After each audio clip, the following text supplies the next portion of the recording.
함께 보실 하나님 말씀은 구약성경 사무엘하 15장입니다. 오늘 2월 15일 사무엘하 15장을 읽는 날인데 15장도 37절까지 길게 되어 있어서 다 읽지 않고요. 1절부터 12절까지만 봉독한 이후에 설교 말씀을 통해서 전체 내용을 살펴보도록 하겠습니다. 구약성경 사무엘하 15장 1절부터 12절까지 말씀, 구약성경 486쪽 전후를 보시면 되겠습니다. 1절부터 함께 봉독합니다. 그 후에 압살롬이 자기를 위하여 병거와 말들을 준비하고 호위병 50명을 그 앞에 세우니라. 압살롬이 일찍이 일어나 성문 길 곁에 서서 어떤 사람이든지 송사가 있어 왕에게 재판을 청하러 올 때에 그 사람을 불러 이르되 너는 어느 성읍 사람이냐 하니 그 사람의 대답이 종은 이스라엘 아무 지파에 속하였나이다 하면 압살롬이 그에게 이르기를 보라 내 일이 옳고 바르다마는 내 송사를 들을 사람을 왕께서 세우지 아니하셨다 하고 또 압살롬이 이르기를 내가 이 땅에서 재판관이 되고 누구든지 송사나 재판할 일이 있어 내게로 오는 자에게 내가 정에 베풀기를 원하노라 하고 사람이 가까이 와서 그에게 절하려 하면 압살롬이 손을 펴서 그 사람을 붙들고 그에게 입을 맞추니 이스라엘 무리 중에 왕께 재판을 청하러 오는 자들마다 압살롬의 행함이 이와 같아서 이스라엘 사람의 마음을 압살롬이 훔치니라.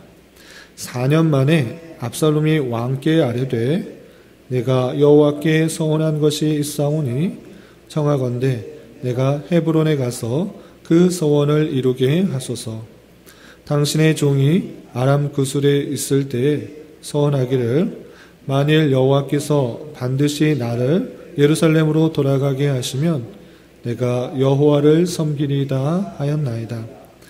왕이 그에게 이르되 평안히 가라 하니 그가 일어나 헤브론으로 가니라. 이에 압살롬이 정탐을 이스라엘 모든 지파 가운데 두루 보내 이르기를 너희는 나팔 소리를 듣거든 곧 말하기를 압살롬이 헤브론에서 왕이 되었다 하라 하니라. 그때 청함을 받은 200명이 압살롬과 함께 예루살렘으로부터 헤브론으로 내려갔으니 그들이 압살롬이 꾸민 그 모든 일을 알지 못하고 그저 따라가기만 한 사람들이라. 제사 드릴 때에 압살롬이 사람을 보내 다윗의 모사길로 사람 아히도벨을 그의 성읍길로 청하여 온지라. 반역하는 일이 커가매 압살롬에게로 돌아오는 백성이 많아지니라. 아멘. 네, 감사합니다. 오늘 말씀의 본문은 사무엘하 15장입니다. 우리가 어제 살펴보았던 사무엘하 14장에서는 다윗의 군사령관이었던 요압이 다윗의 마음을 먼저 헤아려서 다윗이 압살롬에게 향하는 마음이 간절해지는 것을 보고 그의 군사령관이었던 요압이 압살롬, 그술에 피하였던 압살롬을 데려오는 장면을 볼 수 있었습니다.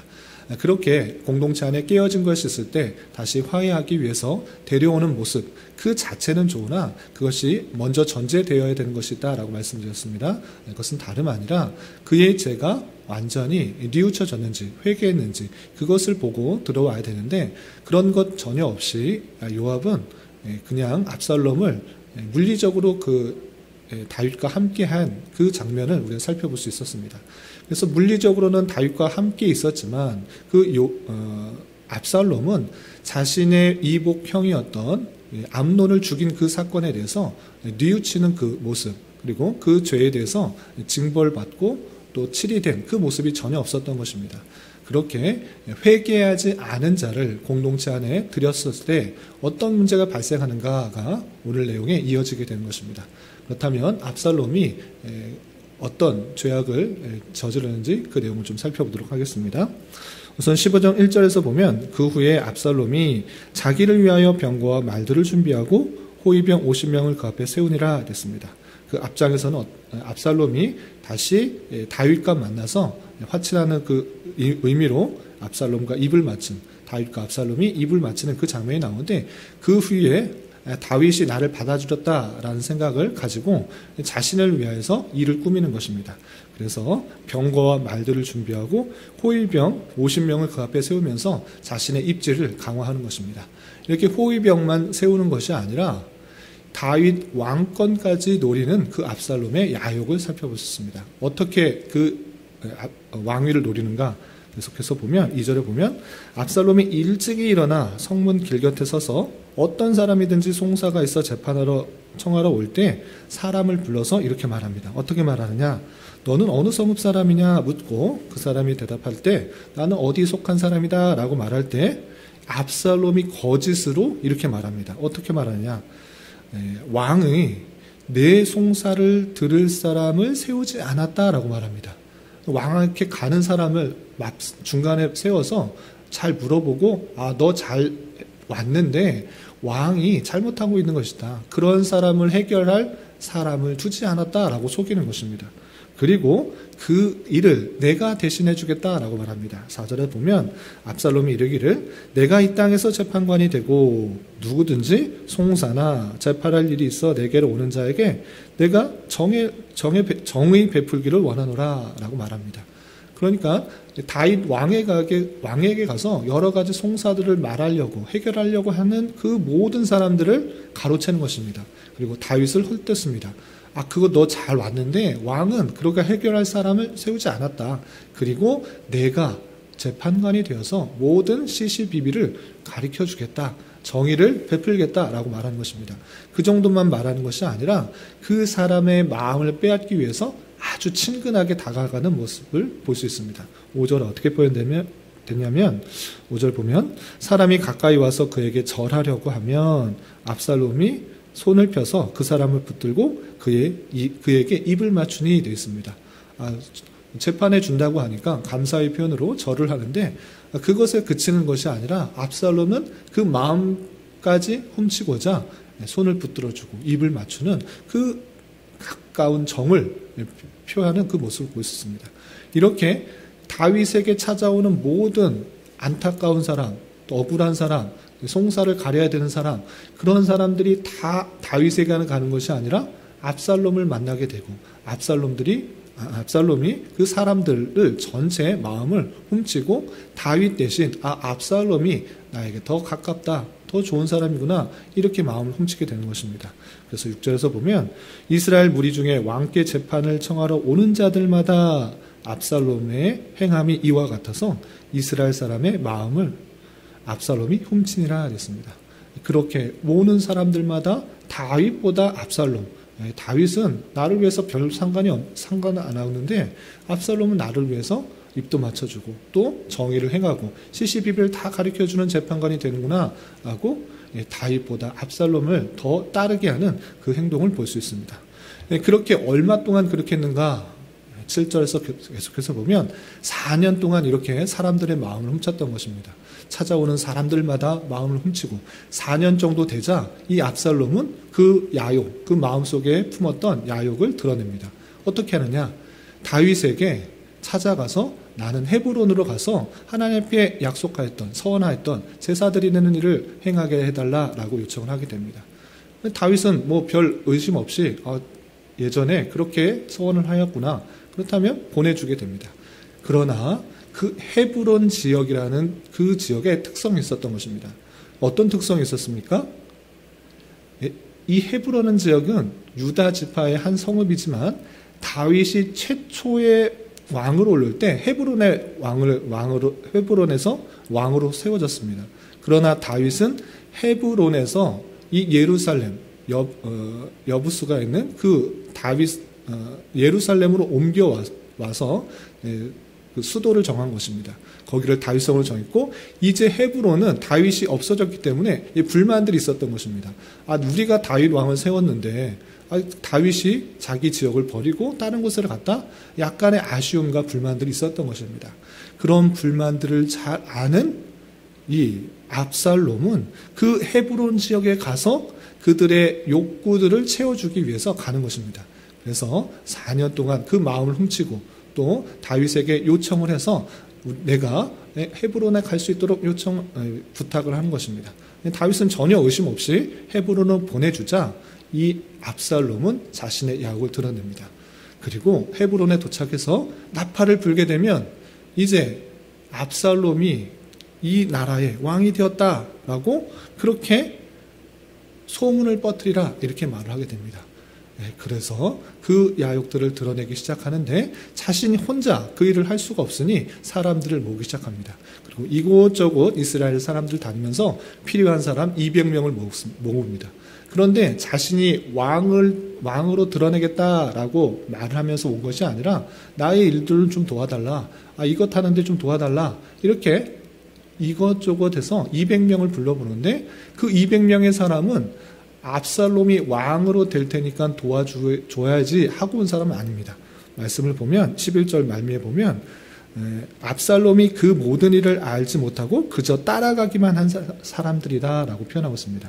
한 200명 정도 모아야지 어떻게 군사를 이끌고 반역을 할 수가 있고 모반을 할 수 있기 때문에 200명을 모았는데 그 200명 모인 사람은 전혀 그 모반을 할지 모르고 그냥 따라오기만 한 압살롬이 사람들의 마음을 훔쳤기 때문에 와달라라고 하니까 그냥 아무 생각 없이 왔던 것입니다. 그리고 또 한 사람 아주 그 모반을 하는 데 있어서 반역을 하는 데 있어서 중요한 조언을 해줄 사람은 청빙을 하게 됩니다. 그 내용이 12절에 이렇게 되어 있습니다. 12절에 보면 제사 드릴 때에 압살롬이 사람을 보내 다윗의 모사길로 사람 아히도벨을 그의 성읍길로 청하여 온지라 하겠습니다. 압살롬이 혼자 하기에는 물론 자기 신의 지략도 있고 지혜도 있지만 더 뛰어난 모사가 필요했던 것입니다. 그래서 아히도벨이라는 아주 모사 조언을 잘하는 그 사람을 청빙해 온 것입니다. 이렇게 아히도벨을 부르고 또 잘 알지 못하는 나와 마음이 비슷한 사람들을 나를 잘 따르는 마음을 훔쳤던 한 200명 정도 되는 사람을 이 헤브론에 불러서 이제 제사를 지내고 노퍼를 불러서 이제 다윗 대신 압살롬이 왕이 되었다라는 소문이 쫙 퍼지게 됩니다. 그리고 계속해서 자신이 마음을 끌었던, 마음을 훔쳤던 그러한 사람들을 모아서 자신의 반역의 세력들을 더 키워나게 됩니다. 그런데 이렇게 반역을 일으키는 압살롬에 대한 다윗의 태도가 아주 중요합니다. 압살롬 자신의 아들이었고 또 자신을 모르게 사람들의 마음을 훔쳐서 이 모반을 하고 왕위를 찬탈하려는 그 모습을 보였을 때 다윗은 어떻게 했는가? 다윗은 그 반역의 모습을 하는 데 있어서 자신의 힘과 무력으로 그 압살롬, 자신의 아들을 제거하지 않았습니다. 자세히 보면 그 반역했던 무리들이 그렇게 많지는 않습니다. 다윗 군과 비교해서 그 모인 사람들이 그렇게 많지는 않습니다. 지금 모였던 사람이 200명이고 아히도벨이고 그리고 조금씩 그와 마음을 합한, 마음을 훔쳤던 사람들을 계속적으로 모아봤자 뭐 1000명, 2000명, 10,000명이 되지 않은 그런 사람일 것입니다. 그럼에도 불구하고 다윗은 더 많은 군대가 있고 자기에게는 요압과 같은 군사령관이 있고 더 많은 군사력, 마병들이 있는 것입니다. 그럼에도 불구하고 다윗은 어떻게 하는가? 그를 무력으로 제압하지 않고 도망을 갔습니다. 그 왕궁을 떠나서 피난을 하게 됩니다. 왜 다윗은 그를 제압하지 않고 피난을 했겠습니까? 그것은 다름 아니라 다윗에게 임했던 그 심판의 재앙을 자신이 알았기 때문입니다. 이 모든 것들이 내 죄 때문에 나타난 것이다.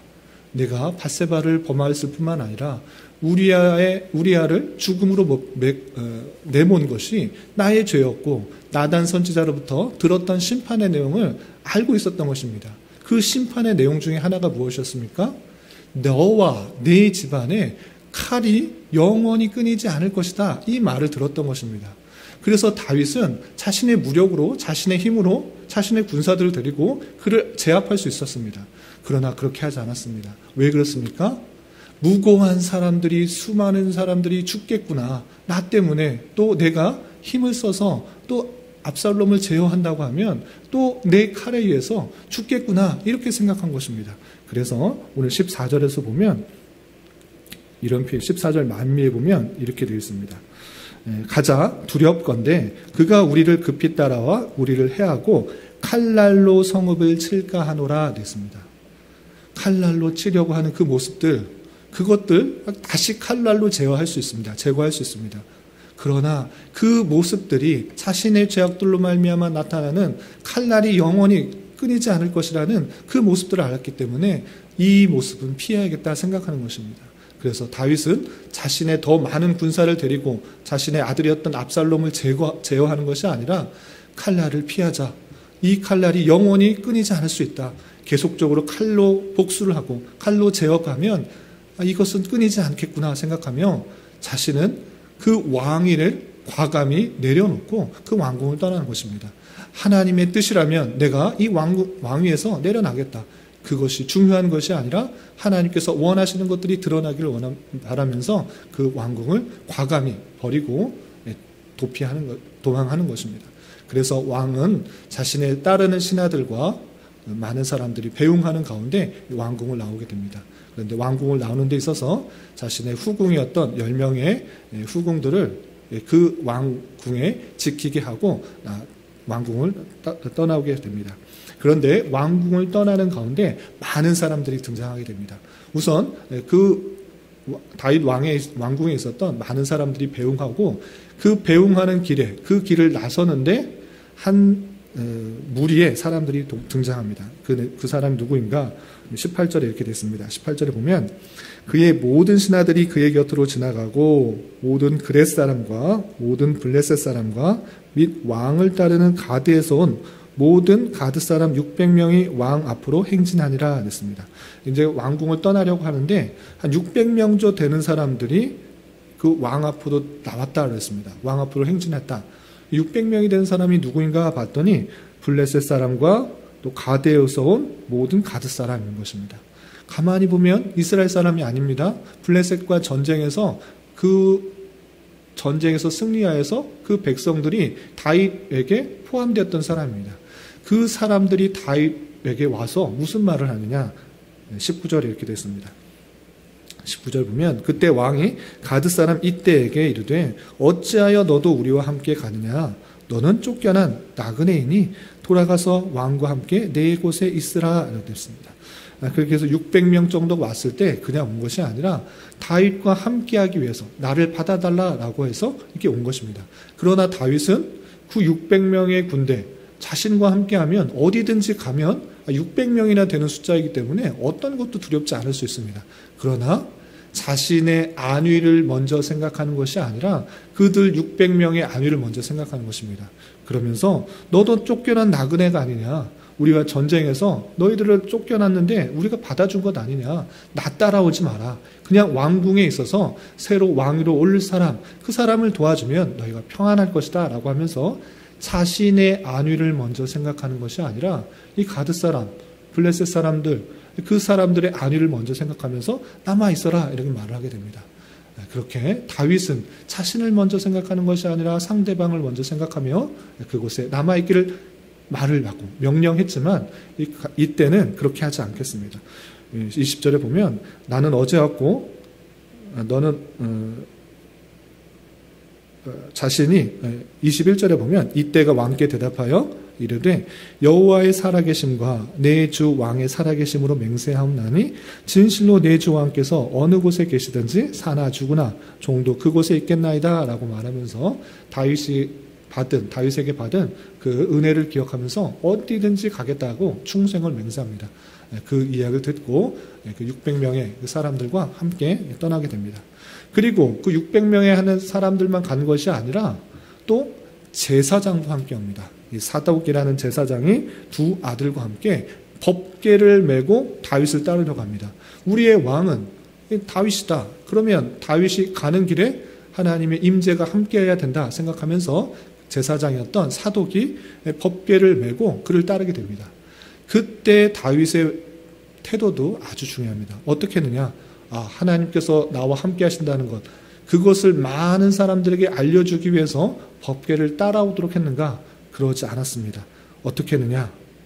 25절 왕이 사독에게 이르되 보라 하나님의 궤를 성읍으로 도로 메어 가라. 성읍으로 돌려보낸 것입니다. 원래 있던 곳으로 돌려보낸 것입니다. 왜 그런가? 만일 내가 여호와 앞에서 은혜를 입으면 도로 나를 인도하사 내게 그 궤와 그 계신대를 보이시리라 라고 표현하였습니다. 내가 가는 길에 하나님이 따라오도록 하는 것이 아니라 하나님께서 뜻하신 것이라면 내가 다시 돌아오는 것이다. 그리고 하나님의 뜻이라면 내 왕의 자리가 다시 폐위되는 것은 상관없다. 그 왕은, 그 법궤는 하나님의 나라의 중심이 되는 것이기 때문에 그것을 지켜야 된다라고 말을 하고 있는 것입니다. 다윗의 신앙 태도가 무엇입니까? 내가 가는 길에 하나님께서 따라오시도록 하는 그런 방식이 아니라 하나님께서 뜻하신 것이라면 언제든지 내가 왕으로 오를 수 있으니 그것이 아니라 하나님의 뜻이 온전히 이루어지기를 바라는 그 모습을 볼 수 있습니다. 그래서 이 사독에게 다시 법궤를 되돌아보내고 두 아들이었던 아히마야스와 아비아달의 아들 요나단을 데리고 그 성읍으로 다시 돌아가서 법궤가 그곳에 있도록 하게 되는 것을 볼 수 있습니다. 하나님의 법궤를 이용해서 자신의 권위를 드러낼 수 있음에도 불구하고 다윗은 그렇지 않았습니다. 하나님의 뜻이라면 또 하나님께서 원하신다고 하면 내가 언제든지 다시 되돌아오는 줄 알아 법궤의 영광, 하나님의 영광을 훼손하지 않으려고 하는 그 다윗의 아주 중요한 모습을 살펴볼 수 있습니다.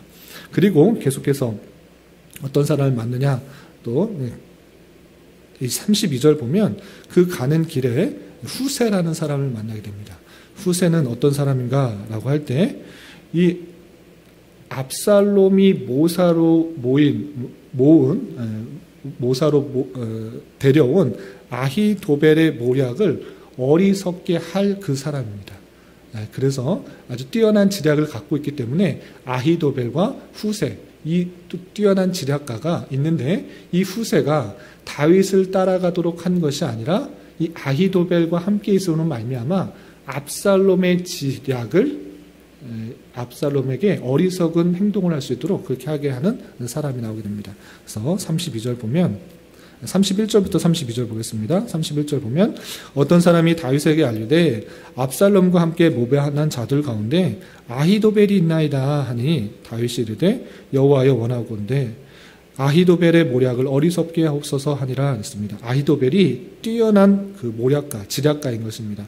그래서 좋은 조언을 통해서 압살롬이 생각하지 못한 방법으로 뭐 하는 것들을 할 수가 있는 사람입니다. 그 사람을 청빙해 왔는데 다윗은 그것이 두려웠던 것입니다. 압살롬에게 아히도벨이 있으면 내가 큰 위험에 당하겠구나 이렇게 해서 걱정했던 것입니다. 그때 32절에 보면 다윗이 하나님을 경배하는 마루턱에 이를 때 아렉 사람 후세가 옷을 찢고 흙을 머리에 덮어쓰고 다윗을 맞으러 온지라 그랬습니다. 후세도 아히도벨 못지않은 아주 지략가인 것입니다. 그 사람을 만나고 또 후세가 그 안타까워하는 모습을 볼 수 있습니다. 그 후사를 만나자 다윗은 어떻게 하는가? 34절 보면 내가 만일 성읍으로 돌아가서 압살롬에게 말하기를 왕이여 내가 왕의 종이니이다. 전에는 내가 왕의 아버지 다윗의 종이었더니 이제는 내가 왕의 종이다 하면 내가 나를 위하여 아히도벨의 모략을 패하게 하리라 라고 그랬습니다.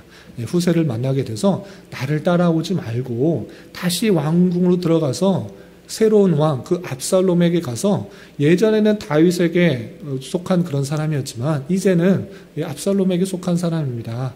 그리고 그 아히도벨과 함께 모략가로 서서 지략가로 서서 이 아히도벨의 그 뛰어난 지략을 막아달라 이렇게 부탁을 하는 것입니다. 그 이야기를 듣고 후세는 그렇게 따르게 됩니다. 그래서 37절 마지막 보면 다윗의 친구 후세가 곧 성읍으로 들어가고 압살롬도 예루살렘으로 들어갔더라 했습니다. 그래서 후세가 다윗을 따라가는 것이 아니라 그 성읍에 남고 또 압살롬에게 남아서 잘못된 지략을 주고 또 아히도벨에게 모략을 패하게 하기 위해서 남아있는 모습을 볼 수 있습니다.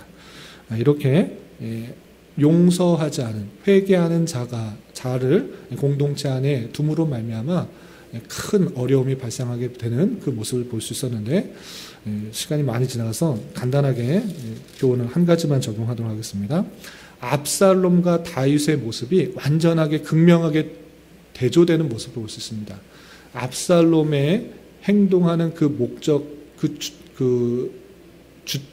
중심이 무엇이냐라고 할 때는 1절에서 나와 있는 그 표현이 아주 핵심적인 단어입니다. 보시면 압살롬이 자기를 위하여라는 그런 표현이 있습니다. 압살롬이 행동하는 모든 것들은 자기를 위한 것입니다. 병사들을 모으고 또 왕이 어떻게 되는지는 상관없이 왕 백성들의 마음만을 끌어들이면 되는 것입니다. 훔치면 되는 것입니다. 그것이 진실인지 아닌지는 상관없이 자기를 위하여 행동하는 그 모습을 볼 수 있습니다. 그러나 다윗은 어떻습니까? 자신을 위한 것이 아니라 상대방을 위하여 행동하는 그 모습들, 그리고 하나님의 영광을 해하는 그 모습을 볼 수 있는 것입니다. 이렇게 공동체 안에, 아니 내 자신이 정말 무엇을 위해서 살고 있는지, 삶을 살아가고 있는지 되돌아봐야 될 것입니다. 내가 하나님을 위해서 또 다른 사람들의 안위를 위해서 행동하고 있는가, 아니면 나의 만족과 나의 평안과 자기를 위하여 행동하고 있는가 되돌아봐야 될 것입니다. 압살롬이 계속적으로 자신의 이익만을 위해서, 자신의 영광만을 위해서 행동하는 그 모습들은 뒤에 나오겠지만 아주 패망하는 길이고 또 완전히 하나님께서 막는 그런 길이 될 것이고, 나중에 다윗은 자신이 어떻게 되든지 상관없이 하나님의 영광만이 드려지고 하나님의 뜻이 드러나고 사람들의 안위와 평안을 더욱더 바라는 그런 모습들을 했기 때문에 다시 들어서는 그 모습을 볼 수 있습니다. 오늘 하루 살아가실 때, 남은 한평생 살아가실 때 하나님께서 뜻하신 것은 반드시 이루어질 것이라는 굳은 믿음 가운데 내 자신만을 위해서 사는 것이 아니라 하나님의 뜻, 하나님의 영광, 그리고 상대방의 안위와 평안을 위해서 좀 더 생각하고 행동할 수 있는 저와 여러분이 되시기를 주님의 이름으로 부탁을 드립니다. 기도하겠습니다. 하나님 아버지 감사합니다. 오늘 말씀을 통하여 압살롬이 왕을 향하는 백성의 마음을 도적질하고 다윗 왕을 반역하여 스스로 왕위에 오르는 것과 하나님께 모든 형편을 의뢰하며 왕궁을 떠나는 다윗의 모습을 살펴보았습니다. 이런 말씀을 대하는 자로서 자신의 죄로 말미암는 여러 가지 어려움과 또한 다 알 수 없는 이유로 생기는 여러 가지 환난에 있어서도 주님을 원망하기보다는 하나님께 모든 것을 맡기고 하나님의 때에 하나님께서 회복시켜 주실 것을 믿으며 주어진 삶에 있어서 내 자신의 영광보다는 하나님의 뜻과 영광을 드러내기 위하여 더욱 힘쓰는 자 되게 하여 주시옵소서. 주님, 교회의 육체의 연약함으로 직장과 사업장의 문제로 가정의 여러 가지 문제로 주님께 간절히 부르짖며 나아가는 여러 지체들이 있습니다.